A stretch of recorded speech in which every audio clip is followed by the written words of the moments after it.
Ricardo Peñarrera, León. Bueno, lo que les vengo a mostrar es un poco el trabajo que se ha venido realizando en el Ecuador en el tema de transporte. Mucho se ha hablado estos últimos años en el tema de la vialidad, sobre todo en el Ecuador, y es bueno que se conozca los avances, todo lo que se ha trabajado en gestión de riesgos en el Ecuador en el tema de transportes y también los retos que todavía enfrenta el sistema como tal. Quiero mostrarles en primer lugar cómo funciona el tema del transporte. El ente rector en el tema del transporte es el Ministerio de Transporte y Obras Públicas, y que se dedica exclusivamente en el tema de infraestructura del transporte, el transporte terrestre, tránsito y seguridad vial, transporte aéreo, puertos y transporte marítimo y fluvial. En esta exposición, si bien deberíamos abarcar todo esto para hablar del sistema de transportes, nos centraremos en el tema de la infraestructura como tal y sobre todo en la infraestructura vial. Aquí es simplemente para mostrarles la estructura del Ministerio de Obras Públicas, pero también entender que el Ministerio en la parte del gobierno central tiene unas competencias, pero también los gobiernos autónomos descentralizados del país, es decir, el tema municipal y el tema provincial, que sería el equivalente acá, el tema departamental o de regiones, ¿no? Entonces, en este sentido también tienen competencia los gobiernos locales en el tema del transporte. La red vial del país, si bien Ecuador es, con Uruguay, de los países más pequeños en Sudamérica, podemos ver aquí cómo está distribuida la red principal del Ecuador, la Panamericana, que llega hasta Perú en una bifurcación tanto por la provincia de Loja como por la provincia del Oro. En la parte oceánica tenemos los puertos, Esmeraldas, Manta, Guayaquil y Puerto Bolívar, y en la parte oriental es donde están los puertos fluviales, ¿no? Con los ríos amazónicos en conexión con Perú.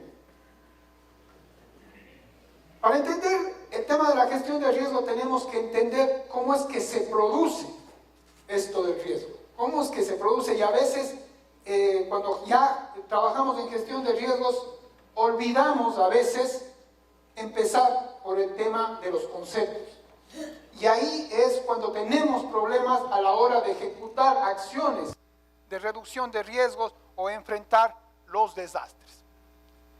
Como Ecuador, nosotros aprendimos muchísimo en el tema de transporte con el tema del fenómeno del Niño, que lo vivimos conjuntamente con ustedes, año 82-83, 97-98. En el año 82-83, en tema vial, el Ecuador perdió 383 millones de dólares. Para el 97-98 ya perdió 787 millones de dólares. ¿Sí? Aquí están todas las vías que se perdieron y todos los puentes, 46 puentes, de los cuales 19 fueron totalmente destruidos en el fenómeno del Niño. Y esto es, digamos, el inicio, sobre todo el fenómeno del Niño 97-98, a repensar el tema del transporte en el Ecuador. Porque la mayoría de estos puentes que se fueron en 97-98 fueron ya reconstruidos después del 82-83. ¿Sí? Entonces, cometíamos los mismos errores. Entonces hay que empezar viendo qué es esto del riesgo, ¿sí? Pero cuando uno normalmente analiza los entes rectores de la gestión de riesgo en nuestros países, se adaptan a la terminología ya de Naciones Unidas a nivel mundial, pero también ahí encontramos ciertos errores que nos hacen cambiar la concepción de lo que es el riesgo. Este es el último documento que presenta Naciones Unidas con el concepto de riesgos, pero si ustedes se dan cuenta, entre lo que está escrito en inglés y lo que está escrito en español, no es una buena traducción, nos hace pensar diferente. Mientras que en inglés está claramente hablando de potenciales pérdidas como concepto principal, que es realmente lo que es el riesgo, En el español empezamos a hablar de posibilidad que se produzca, una probabilidad de que se produzca algo. Entonces, mentalmente ya estamos teniendo problemas con esto. Entonces, les pido a entender que el riesgo realmente son las pérdidas. Cuando hablamos de riesgo son pérdidas. No es probabilidad que se produzca algo, son las pérdidas que se pueden producir. Y para entender esto, están los elementos, la amenaza, la vulnerabilidad, la capacidad y los elementos expuestos. El elemento que se va a proteger.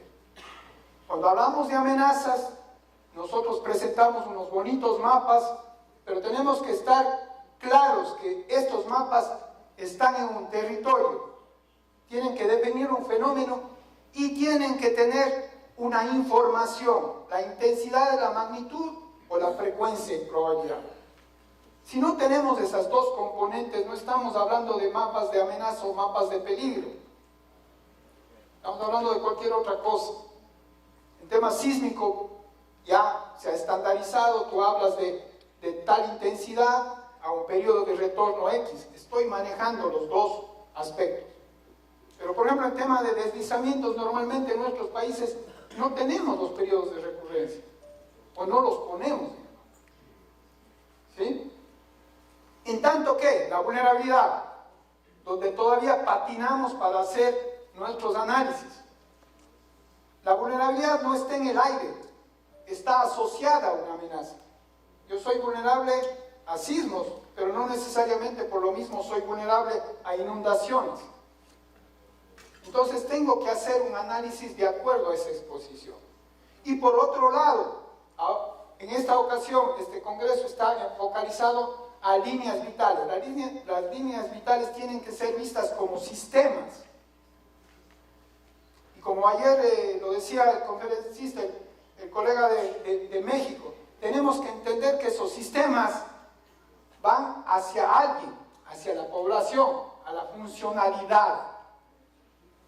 Pero esos sistemas también tienen infraestructuras propias, esos bienes. Por lo tanto, cuando analizamos el riesgo en líneas vitales, tenemos que analizar todo eso. No solo el bien específico, por ejemplo en sistemas viales, no solo el puente o no solo la carretera, sino cómo ese puente o esa carretera sirve a todo el sistema de transporte de una localidad, de un país. Y obviamente lo que se analiza son estos factores intrínsecos, físicos, sociales, económicos, ambientales de estos elementos expuestos. Dos cosas, cómo evaluamos el riesgo de una forma, puede ser cuantitativa o de una forma cualitativa, ¿ya? Pero los dos nos sirven de diferente manera. Ayer escuchaba también la conferencia del colega peruano sobre el agua potable, no es del agua de Lima, no es tanto que no interese exactamente ser exacto en el cálculo, no, me parece que él se refería a que yo estoy haciendo un cálculo cuantitativo en niveles, desde tipo semáforo, desde verde, amarillo a rojo, ¿no?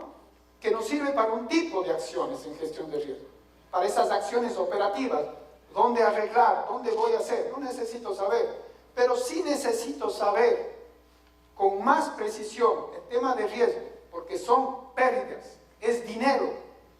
Por ejemplo, en los sistemas para los reaseguros, cuando venga una aseguradora y me diga que mi infraestructura o la voy a asegurar, ¿cómo negocio con una aseguradora?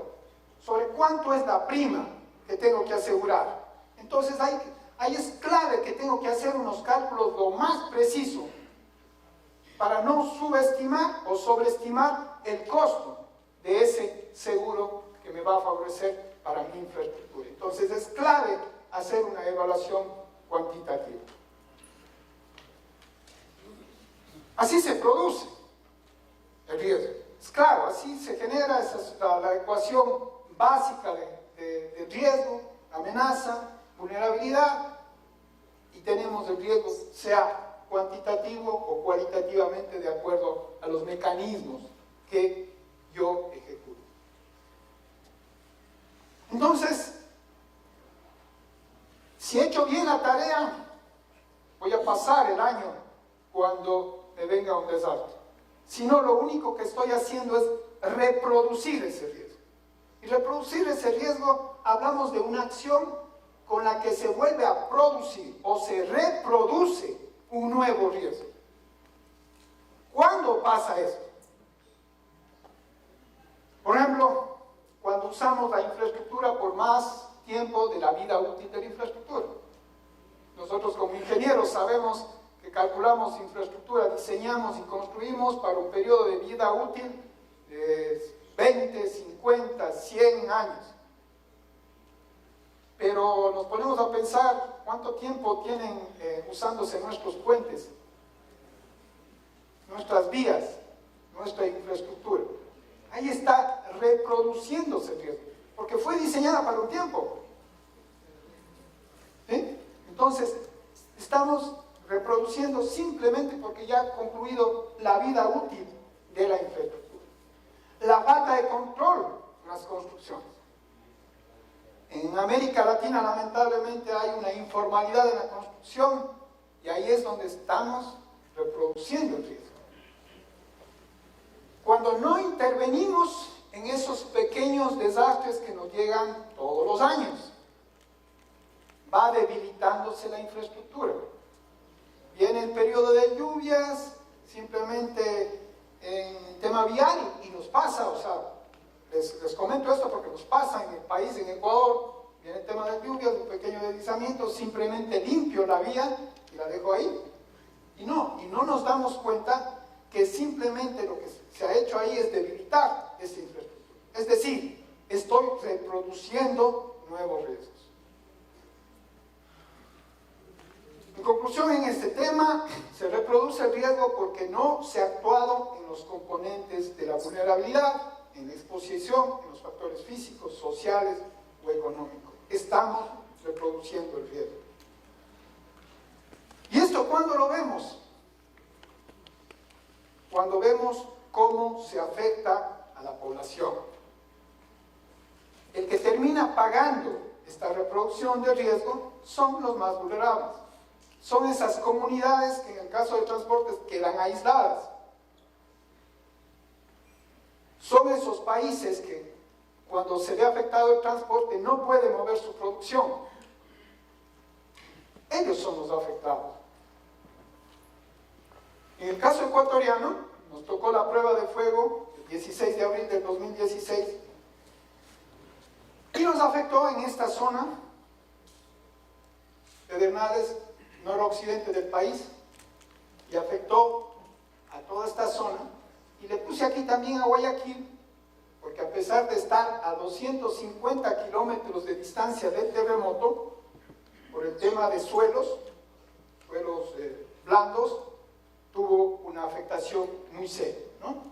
Entonces, un terremoto de 7.8 de magnitud momento, que se da frente a las costas de Manabí, presenta un pequeño tsunami que no pasó los 30 centímetros, o sea, no nos causó mayores problemas, y que en intensidades de EMC tuvo hasta 9 de intensidad.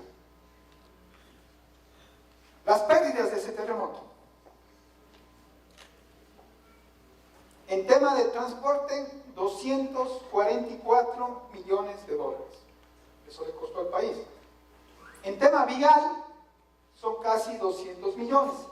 Comparando con el fenómeno del Niño, como pueden ver, es mucho menor. Ahí hay que analizar si aprendimos del fenómeno del Niño o realmente el tema de terremotos no afecta tanto a la infraestructura vial. ¿Qué pasó ahí? ¿Qué nos pasó? Ahí el tema en las vías, en la red principal, estamos hablando que se perdieron alrededor de 83 kilómetros de vías afectadas. 83. Es muy por debajo de lo que afectó el fenómeno del Niño, muchísimo menor. ¿Ya? Y eso fue ventajoso, porque cuando uno piensa como sistema, y como decía la exposición anterior, ¿cómo le afecta al resto? Porque necesitábamos de las vías para entrar con ayuda humanitaria a la zona afectada. Más de 250.000 personas se quedaron sin casa. Tenían que alimentarse, necesitaban agua. ¿Por dónde entran los tanqueros? Se quedaron sin energía eléctrica. ¿Por dónde entran toda la maquinaria para arreglar el tema eléctrico?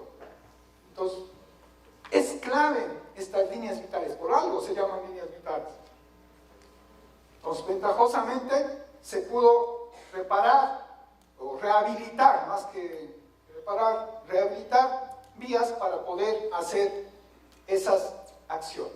Ejemplos de tema vial, estos son los típicos problemas que pasan en las vías en tema de sismos. Ustedes ya también lo vivieron, 2001, 2007. Y aquí un ejemplo, que este sí creo que recorrió el mundo la foto, es un punto específico en el cantón Puerto Viejo, ¿sí? Pero fue interesante cuando haces el análisis. Esta era una vía, la original es esta, la antigua, y se hace una ampliación de la vía. Y lo que falla es la nueva vía, ¿no? La parte nueva. Porque el pie del talud, con unos muros de gaviones, falla, y ahí tienes las consecuencias. Entonces, fíjense aquí, una mala práctica constructiva, lo que produce, no es el problema del terremoto, no es el problema del terremoto, es que no estamos entendiendo bien la dinámica de esto. En tema de puentes, el caso más fuerte fue el de Guayaquil, un paso a desnivel que falla en las bases y se cae. Aquí están las muestras. En esta parte que falla mueren 2 personas, un indigente y una persona que pasaba en su vehículo, y lo tienen que reparar, ¿no?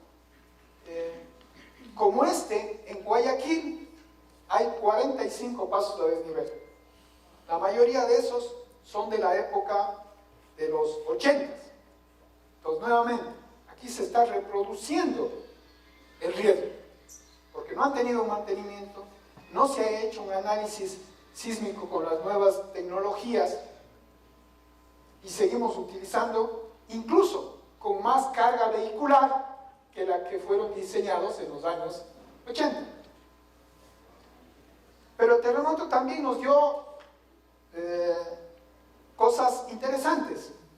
El puente más grande del Ecuador, Puente Los Caras, el Bahía de Caracas, 2 kilómetros de luz por 13 metros y algo de ancho, que se lo construyó hace un poco más de unos 5 años, un poco más, 6 años me parece que son, pero que en ya fue con un diseño sismo resistente, con las últimas tecnologías, implementando aisladores sísmicos, implementando juntas para grandes dilataciones.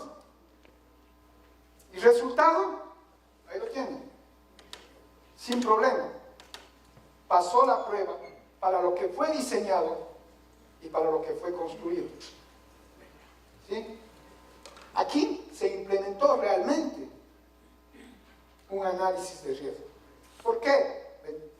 Para bien o mal, en esta ciudad, en el año 98 se produjo un sismo que devastó la ciudad. Entonces, aprendimos de eso. Y ahí están los resultados. Este puente facilitó la entrada y la salida para la actuación de respuesta durante el sismo en Ecuador. En temas de puertos, el puerto de Manta se vio afectado, temas de liquefacción, temas de hundimiento, temas de daños en la estructura del puerto, ¿sí? Entonces, uno de los 4 puertos importantes que tiene el país. El aeropuerto, ¿sí? La torre de control simplemente, y la parte de los pasajeros desapareció, pero ventajosamente la pista no tuvo problemas y pudo operar de una manera apoyada por los militares con una torre de control improvisada. Pero ahí están los problemas que tuvimos con el tema del terremoto en este sentido. Y esto, ¿por qué lo presento de esta manera? Porque todo está interconectado. Cuando hablamos del sistema de transporte, es lo vial, es lo aéreo, es lo marítimo, es lo fluvial. Todo tiene que ser concebido en una forma de sistema. Una vez que se planteó eso, conjuntamente con la Secretaría de Gestión de Riesgos, hoy Servicio Nacional de Gestión de Riesgos y Emergencias, y el Ministerio de Transportes, vimos la necesidad de que es necesario trabajar o construir las líneas con las que se pueda trabajar la reducción de riesgo de desastres. Nos sentamos con el Ministerio de Transporte y Obras Públicas, vimos que no se tenía ni un plan de respuesta, ni un plan de reducción de riesgos, es decir, no se tenía claridad en eso. Porque normalmente estos ministerios, los que manejan los sistemas, como ayer lo decía, todo el día estamos haciendo reparaciones, todos los días, en temas de agua potable, en temas de caminos, en temas de energía eléctrica, todo el día estamos haciendo caminos. Entonces, a veces, estas empresas o instituciones, o dependiendo de cada país, lo ven como esta continuidad del servicio, pero a veces no entienden que es diferente la atención a un desastre que el trabajo de reparaciones diarias. Son dos cosas diferentes. Entonces, si tú tienes bien una planificación de reparaciones tanto preventivas como de respuesta, es una cosa, pero es necesario trabajar en un plan de respuesta, en un plan de reducción. Ayer veía cómo acá se les exige los 7 procesos. Creo que hacia allá hay que ir, todos los procesos, no es el único, pero en Ecuador lamentablemente todavía no se tiene esa estructura, pero sí se inició ese proceso de trabajo en temas de reducción de riesgo. Entonces, la idea era desarrollar una agenda para el sector transporte en temas de reducción de riesgos. El primer tema que vimos que es un problema es el tema de la información. El tema de información es clave. El Ministerio de Obras Públicas lleva todo el tema de la red estatal, pero la pregunta del millón es, ¿y las redes secundarias que llevan los gobiernos locales? ¿Y las redes urbanas que los llevan los municipios? Entonces, aquí tuvimos la limitación que trabajamos simplemente con la red estatal, que no es completa, pero bueno, es el primer paso. Se trabajó en 2 fases, una fase de diagnóstico, esta primera fase, no sé si se ve bien, y la fase de propuestas de trabajo. Aquí les voy a explicar un poco para que se entienda cómo inició ese trabajo, pero es clave entender que sin un buen diagnóstico, poco o nada puedo hacer ya en el nivel de propuesta. ¿Qué metodología se usó? Se usó una metodología de evaluación del riesgo, de las vulnerabilidades y riesgos de acuerdo a elementos esenciales. ¿Qué nos referimos con eso? Es determinar dónde están esos puntos críticos, esos elementos claves donde tengo que priorizar mi acción. En el tema de transportes, por ejemplo, un puente puede ser muy crítico, porque puede tener pocos metros, poca luz, pero si ese es el cuello de botella, es la única ruta, entonces se me puede colapsar todo el sistema. Entonces la idea se trabajó con estos 5 elementos, la red vial estatal, por eso se menciona ahí que tiene ese limitante, los puentes, los terminales terrestres, los aeropuertos y los puertos fluviales. ¿Qué criterios manejamos para analizar esa esencialidad? El flujo o movilidad, relacionada con el tráfico promedio diario anual, se hace un cálculo, eso lo tiene el ministerio, tiene los movimientos, la capacidad de pasajeros y de carga que soporta esa infraestructura, que soporta esa infraestructura, la funcionalidad, es decir, la relación entre vías arteriales y las colectoras, e importancia sobre la productividad del país, que está transportando esa vía. La localización, jerarquización en importancia, esto es específicamente para los puentes, y la conectividad, es decir, esas vías, cómo conectan a los centros poblados y qué centros poblados son más importantes, sobre todo en temas de población. Y con estos elementos yo defino esos elementos esenciales, esos puntos críticos donde tengo que poner ojo, donde tengo que hacer mi análisis de mejor manera. Yo tengo toda mi red y analizo las vías. Si ustedes ven donde es más rojo, es donde más importante es, donde más esencial es. Y como ven, aquí está Quito, la capital, obviamente va a tener mayor importancia. La segunda ciudad, Guayaquil, con el puerto de Manta, donde se produjo el sismo. ¿Sí? Acá está la tercera ciudad, Cuenca, y el sur, Loja, hacia la frontera con Perú. Y otro punto clave, estratégico, es en el oriente, donde está todo el tema de la infraestructura petrolera del país. Entonces, va teniendo un análisis más fino a la hora de implementar. Porque claro, otra forma es simplemente cojo y barro todo el país de la misma manera. Pero sabemos que los recursos no son infinitos. Yo manejo un presupuesto anual, un presupuesto plurianual, y no tengo para todo. Este tipo de análisis me sirve para saber dónde tengo que invertir primero.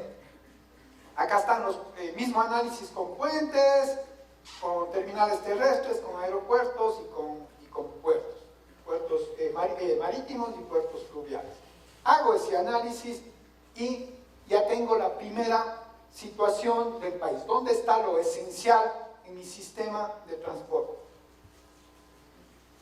Luego hago el análisis de vulnerabilidad, pero ese análisis de vulnerabilidad completo, no solo el físico, sino el drenaje, la estabilidad, etc.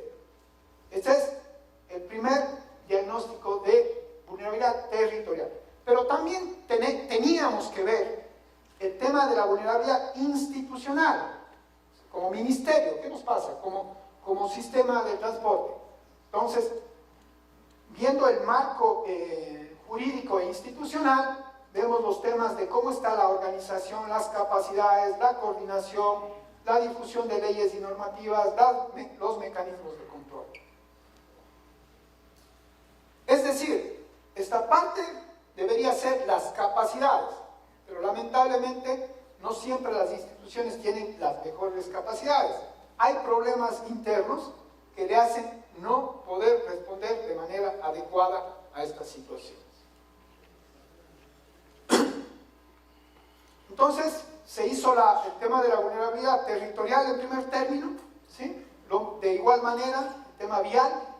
Cuando vemos el tema vial, no teníamos, muestra que no se tiene ya tanto problema, es decir, hemos mejorado notablemente.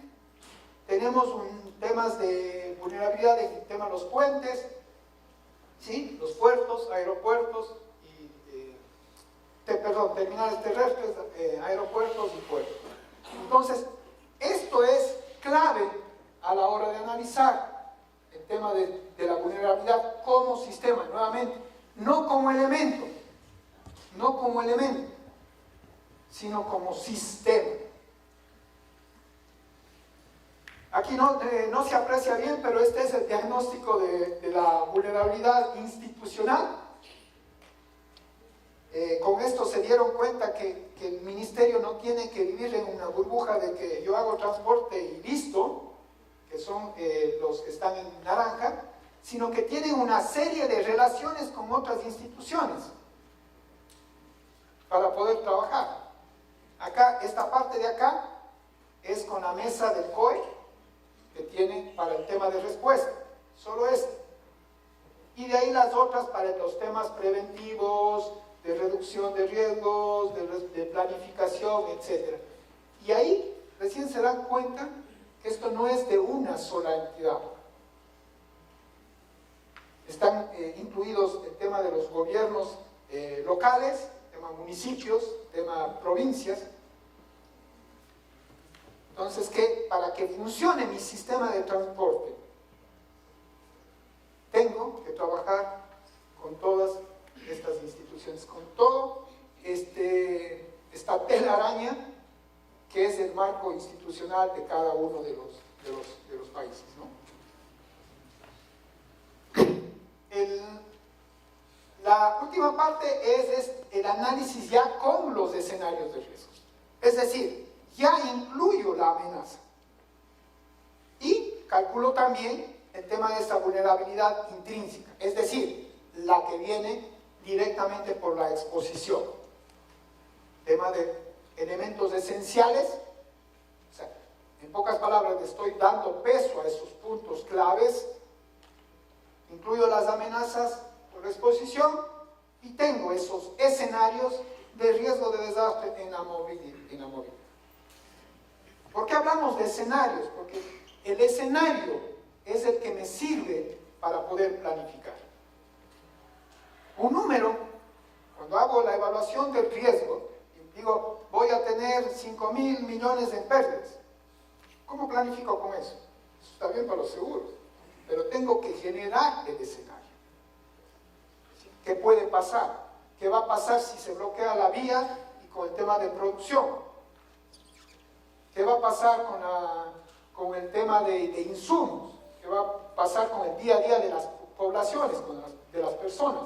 Entonces, es clave entender esa situación en el tema de un sistema, de una línea vital.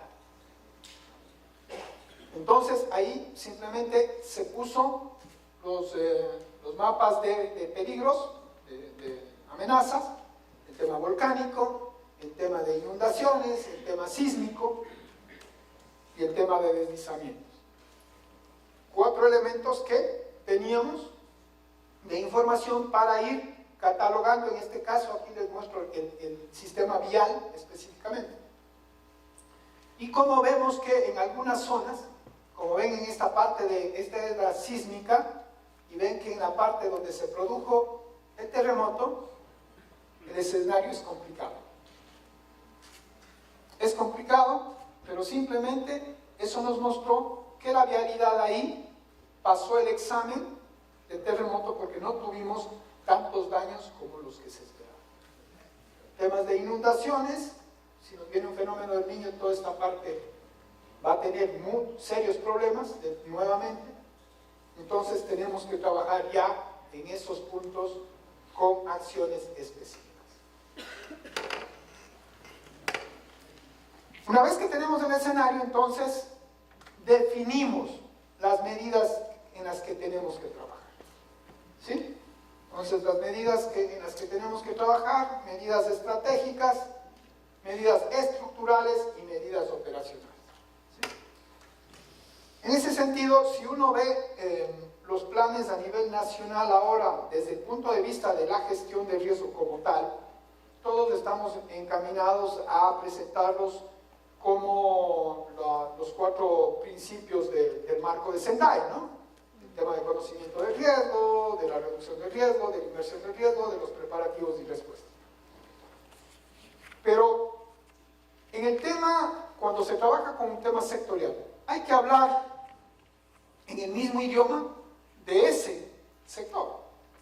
Entonces, en ese sentido, por eso se escogió este modelo, para que se pueda entender desde la parte ingenieril, desde la parte institucional, de cómo trabajar en la gestión de riesgo. Entonces, tenemos estas 3 tipos de medidas con acciones específicas.